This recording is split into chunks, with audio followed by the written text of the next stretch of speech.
Do you and Mike Ditka have that agreement whereby if you choose to, you can override his?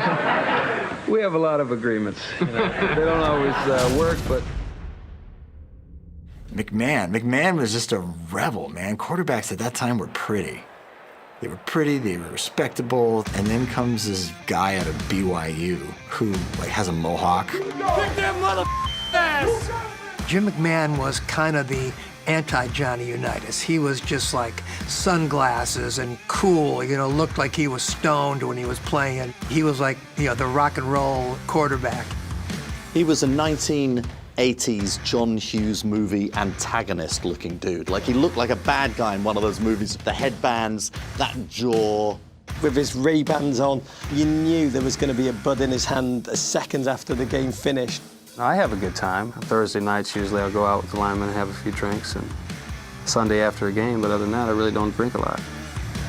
He wore sunglasses everywhere, even in interviews, even indoors. He had accidentally stabbed himself in the eye with a fork when he was a kid, and so he was very sensitive to light, and that's why he needed the sunglasses. But the sunglasses definitely added some cool factor.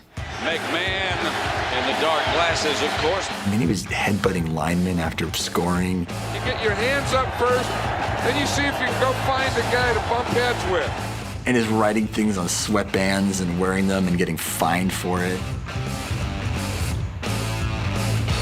Outrageousness.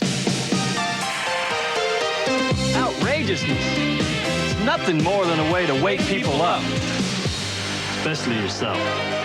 He played like he didn't give a crap about how people perceived him, how he went over with society. Just let them know where it hurt.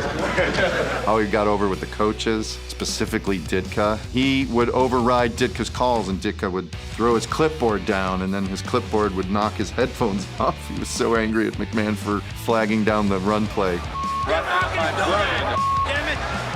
Vikings coming on a blitz. McMahon back to throw. Hurls it deep down the middle. Willie goes. His arm down. Makes the over-the-shoulder catch. Touchdown! Yeah. All right. I came off the field, and Mike started yelling, "What did you call?" I said, "Hey, I called the screen pass."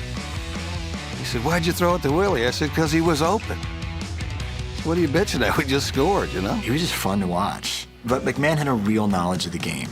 That's what you kind of lose in all the flash and the character, is that he was wild, he was crazy, but he was a really, really smart quarterback. Maybe I do it differently than other people, and maybe that's why they think I'm nuts. Come on, butthead!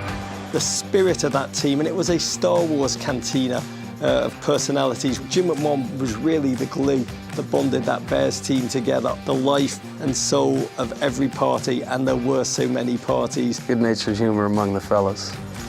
That's what we enjoy. His swag, along with how good he was at the game, make him a Chicago legend, and we love him for it.